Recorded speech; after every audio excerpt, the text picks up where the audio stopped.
Welcome to Undercurrents. We're coming to you, as always, from what now some D.C. residents are referring to as occupied D.C. because, of course, Donald Trump has federalized the local police force, the Metropolitan Police Department, and he is now threatening to do the same in Chicago, where the mayor says, no, he doesn't want it. Democrats are saying, do not do this, whatever you can do. And that's unclear at this moment because D.C. has something called home rule, where the president can step in certain circumstances because it is, of course, the nation's capital. What can be done in Chicago? Donald Trump wants to do something. Democrats don't want Donald Trump anywhere near Chicago, and that includes Mayor Brandon Johnson, who went on Morning Joe on Tuesday and faced some pretty tough questioning from Joe Scarborough, of course, former Republican congressman turned pundit Joe Scarborough, turned cable news host Joe Scarborough, who went in and had a very interesting exchange with Mayor Brandon Johnson, where they keep hitting a very particular brick wall. So let's take a look. Do you believe the streets of Chicago would be safer if you got all of those other extraordinary programs put back into place, which do have a history of being successful, if that's complemented by having 5,000 more cops on the streets of Chicago? I don't believe that we should narrow it down to just police officers, Joe, is what I'm saying. That is an antiquated approach. I'm saying we've invested in detectives. Are you hearing what I'm saying? I'm agreeing with you that all of these other social programs are extraordinarily important. I just need a yes or a no, and then this will be the last time I ask. If you get all of those other social programs that 800 million that New York City does, Los Angeles, other people do with great success, would an additional 5,000 cops on the streets in Chicago help complement those programs to make Chicago safer? Look, we are working hard to make sure that our police department is fully supported. I don't believe that just simply putting out an arbitrary number around police officers is the answer.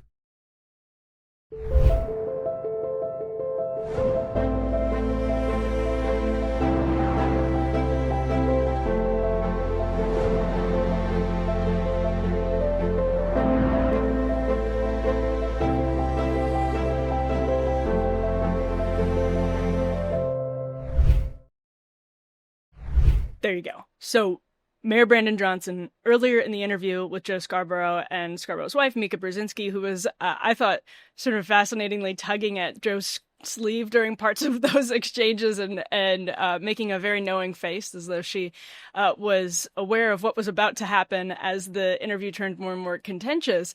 Brandon Johnson had been speaking earlier about how he believes if people had affordable housing in Chicago, you wouldn't need, the crime rate wouldn't be as much of a problem. And so Scarborough then says, let's just say I agree with you on all of that. And I think Scarborough, who's, ideologically not exactly your cookie cutter Republican anymore, let's just say Scarborough agrees with him on that. Scarborough set those terms in their conversation, said, yes, all right, I take you at face value, affordable housing. Why not both? And Brandon Johnson's answer to that question is, basically, no, not both. And this is not remotely surprising. Brandon Johnson is very proudly from the sort of leftist ideological strain of the Democratic Party, if you could call it that. He's definitely a champion of progressive policing reform, the likes of which played out in places like Oakland, San Francisco, Los Angeles, New York City, to some extent, under Bill de Blasio, Washington, D.C., right here, over the last 10 years. And basically, what's happened is a lot of Democrats have stepped back and said, we supported this because we wanted to have a change. We wanted to, in some cases, it's more cynical than that, right? We were afraid of our left flank. We were afraid of being called racist. Again, I remind our lovely viewers of Zohran Mamdani's, my favorite Zohran Mamdani tweet, which is that queer liberation means defunding the police. You don't want to be on the side of whatever the opposite of queer liberation is, of course. So it's very, the incentive structure became very fueled it became very easy for these politicians, created a very easy environment for these politicians to enact what some of the ideologues believe really is the humane solution to the cycles of poverty and violence in America's biggest cities. And Brandon Johnson is very much an ideologue. He is not one of the more cynical politicians, maybe a Muriel Bowser here in Washington, D.C., who thought that it was worth the cost was worth the benefit that you would get from placating the activist class who were so powerful and strong in the lead up to 2020 when all of this really seemed like it climaxed. So Brandon Johnson is an ideologue, and that is why he fundamentally will not agree with Joe Scarborough about whether or not more police officers will help the problem. So that is going to put him out of step, in all likelihood, with most people in Chicago, with most of his own city, even though he was elected in the city of Chicago. Let's take a look, actually, at what is going on. So, in Chicago, the numbers show right now, and I'm reading from the Chicago Tribune, they have 11,000 cops out. They have 11,000 police officers in Chicago Police Department. So, from the Chicago Tribune this year, CPD has for years been the second largest municipal department in the United States, and Chicago has the second highest number of police officers per 100,000 residents of any city in the country. So if we take that and then we look at, let's say, here's another headline from CBS News, Chicago sees a drop in auto thefts, but a new concern drives up numbers for certain vehicles. Okay, so if we look at it, car thefts are down 35%, according to these numbers that CBS News is looking at. This is they're looking at numbers from the Chicago Police Department, and so Chicago motor vehicle thefts from 2013 to 2024. Looking at a great chart here from CBS, they are still way higher than they were in 2020. They're way higher than they were in 2019. They are at a high since 2013. Again, if we're looking at this chart.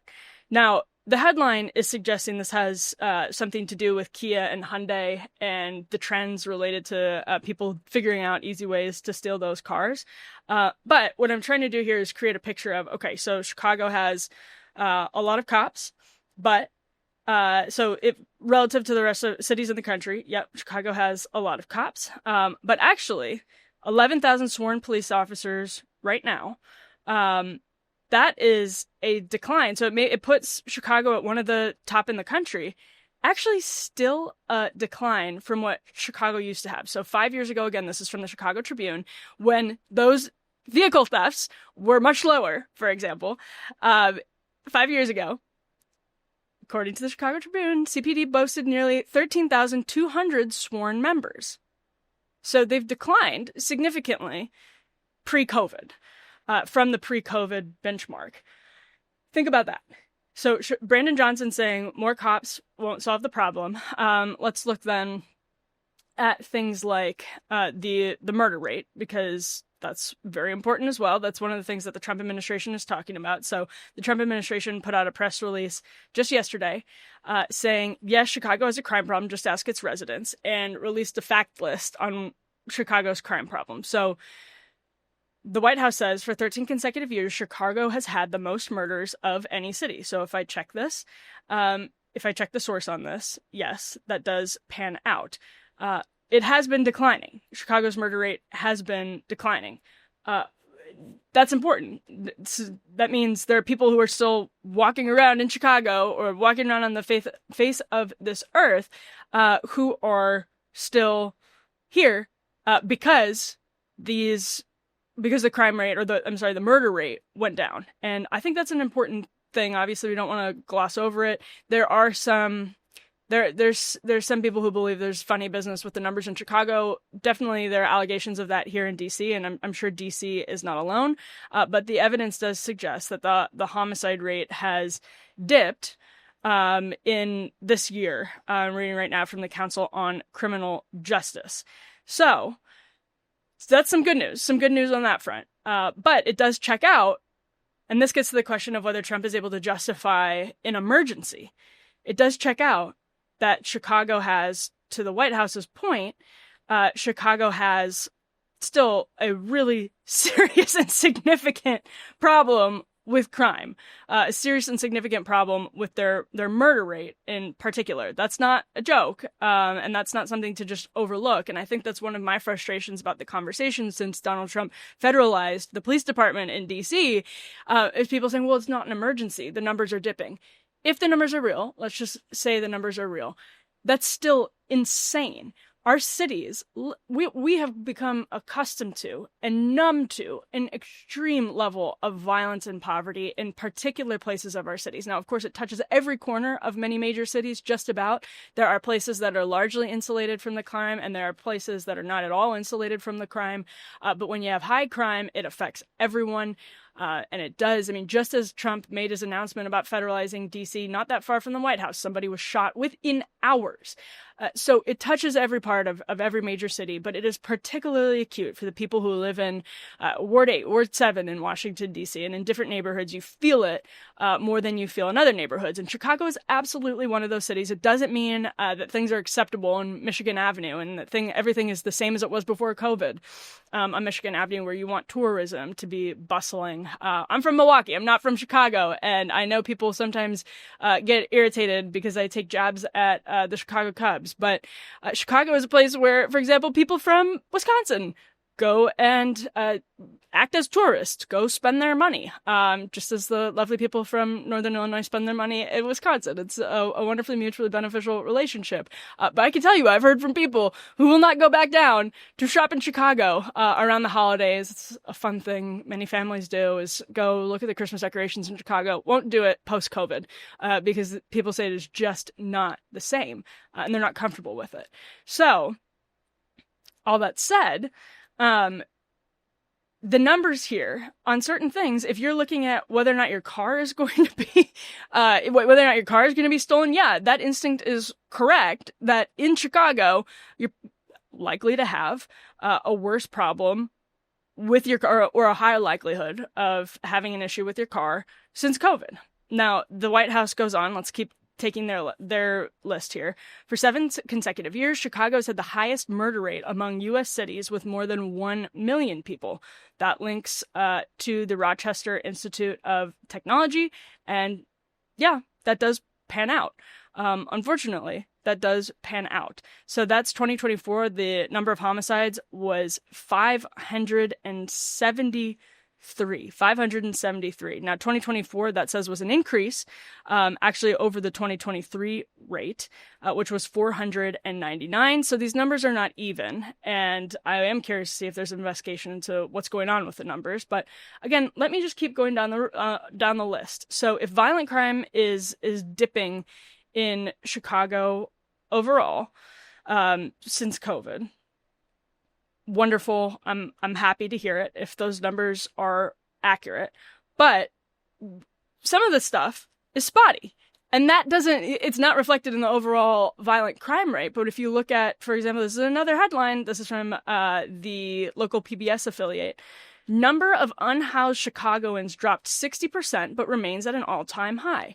So just like thefts, drops from a high watermark in the pandemic era, but is still at an all-time high. And this is according to the annual survey, according to this local news outlet, quote, used by federal officials to track homelessness. So that's from January 2024 to January 2025. So we've talked about violent crime, we've talked about murder, we've talked about homelessness. Let's talk about truancy. After COVID-19 shutdowns, this is from chalkbeat.org, CPS high schoolers are missing more days. So Chicago public school high schoolers are missing more days. Across Chicago public schools, according to Chalkbeat here, that's an education news outlet, and they're working in cooperation with the Chicago Sun-Times and WBEZ Chicago, they say across Chicago public schools, nearly 25,000 high school students, or a quarter of all high schoolers, missed at least 35 days last year, according to CPS data obtained by WBEZ and Chalkbeat. That is double the number of students, double the number of students who missed that much school in 2019, and twice the number of days the state deems troublesome enough to flag a student as chronically absent. So you have twice as many students who are truant, and those students, twice as many, Those students are actually double what counts as chronically absent. That is a crisis, and that is an emergency.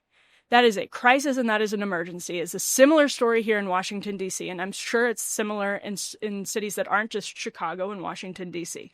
So truancy is, here in D.C., for example, the police chief, we talked about this last week, said that crime committed by youths was rising. That is abundantly obvious if you look around the city.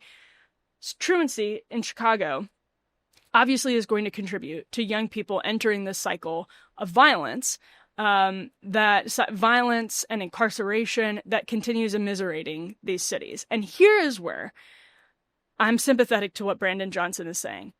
Quote from Howard University: Black residents in Chicago face poverty at a rate of 28.7%, a figure that is nearly 3 times higher than the poverty rate for white Chicagoans, which stands at 10%. Most of the city's Black residents live in neighborhoods in the South Side and the West Side. In these neighborhoods, poverty rates reach and sometimes exceed 50%. What an incredible tragedy. A 30% poverty rate for Black Chicagoans, some neighborhoods with a 50% poverty rate. That should be treated as an emergency. At some point, you have to get off the ride and say, stop. At some point, you have to get off the ride and say, stop. Because otherwise, you're a frog in a boiling pot. Everyone says, water is warm, water is warm. Maybe it's not quite as warm as it was a second ago, but it's still warm. And then before you know it, the pot has boiled over. You have to get off the ride and recognize dramatic action needs to be taken to stop this cycle. And policing alone, will not stop this cycle. But if you have these levels of homelessness, truancy, theft of people's vehicles, which is their lifeline to work and to childcare in many cases, you have to treat that as an emergency. And to the progressive left, they treated it as a serious problem with a treatment that was unsuccessful in places like Oakland and San Francisco. These are just some of the best examples. I would absolutely argue that was also the case here in Washington, D.C. Some people would argue that it's the case in Chicago. Are police the only answer? No. Should there probably be more police in Chicago if you had lower levels of serious metrics when you had more police? Yes. And what Joe Scarborough was saying to Mayor Johnson in that clip is, why not both? Why not both? Brandon Johnson, here's the answer, fundamentally believes that adding cops will increase the problem. And there are, I'm actually, believe it or not an expert on policing and crime, or the city of Chicago. Not an expert, won't pretend to be, and I think it's important that people realize these are super complicated and nuanced, it's very cliche, but nuanced discussions about murder versus theft versus truancy versus homelessness versus addiction, and policing, how that factors into all of this, how material welfare, housing factors into all of this. There are studies by interest groups on the left and the right that will show a million different things, and experts in the field can hash out those debates. I am a layman, and like many people, can tell you that if you have a crime problem that is stubborn, not going away, and seems to be affecting young people more and more, and you used to have more police, that maybe the why not both approach, do absolutely everything that you were going to do on housing, do absolutely everything that you were going to do, let's say Brandon Johnson, on the wealth gap, on jobs programs, do it. The social safety net, do it. Why not do both when we've seen the results of the experiments failed tragically in other cities in such urgent, immediate memory? These are really fresh memories. The city of Kenosha is not very far from Chicago, Kenosha, Wisconsin, where you may remember going back to 2020 all hell broke loose. And there was anarchy in the streets. Now, that's not necessarily an experiment in progressive policing, but it was a great example of what happens when the social order breaks down. And that has happened in Chicago neighborhoods for decades on end, for a long time. And Brandon Johnson saying we had fewer cops on the streets when you had more cops on the streets when there was a higher crime problem. Well, that crime problem went away. The crime problem, which is still unacceptably high, is not at the high watermark that Brandon Johnson was talking about from the crack epidemic, the 1990s, the early 2000s, in places like Chicago and Washington, D.C. That's absolutely true. It's not at those same levels. And so policing has declined commensurate with the decline, which, again, a decline doesn't mean that things aren't still intolerably, unacceptably, tragically high. They are. But that is also not proof of what he's saying it's proof of. And go talk to people in Oakland, go talk to people in San Francisco, talk to people in Los Angeles, and ask if more policing and better policing, again, it helped them. And that's just the question. Why not both? Why not all of these things at the same time? And it is because fundamentally Brandon Johnson believes something that I think has been debunked in our vivid immediate memories, which is that more police are actually categorically going to cause more problems. I don't think that's true. I don't think many Americans think that's true.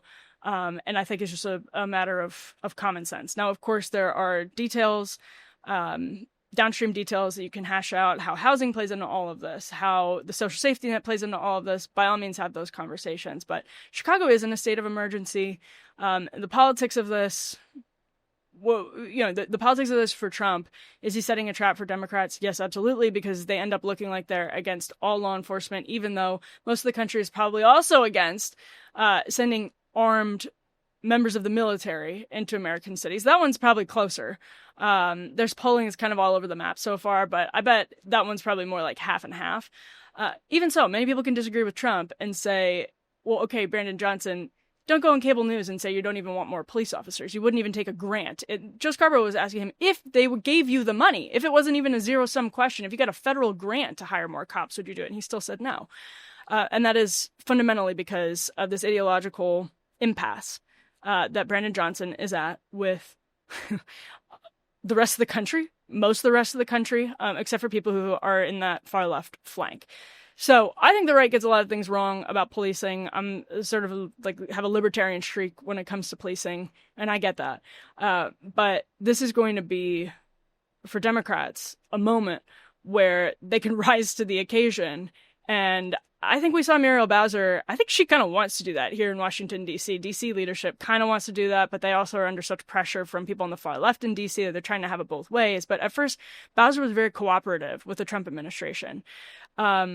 Up until a certain point, didn't want the city to be federalized and all of that, even though the D.C. police union says on a temporary basis it's a good thing. Okay.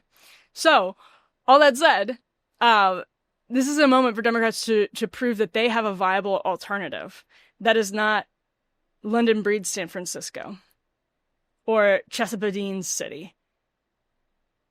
That is incumbent on them right now, and this is, I think, like a real political opportunity for Democrats to prove that they have a viable alternative to something that is also probably unpopular with a lot of people, maybe most, maybe half, but do it.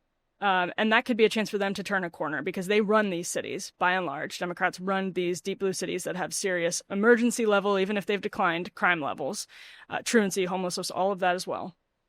This is the opportunity to get off the ride.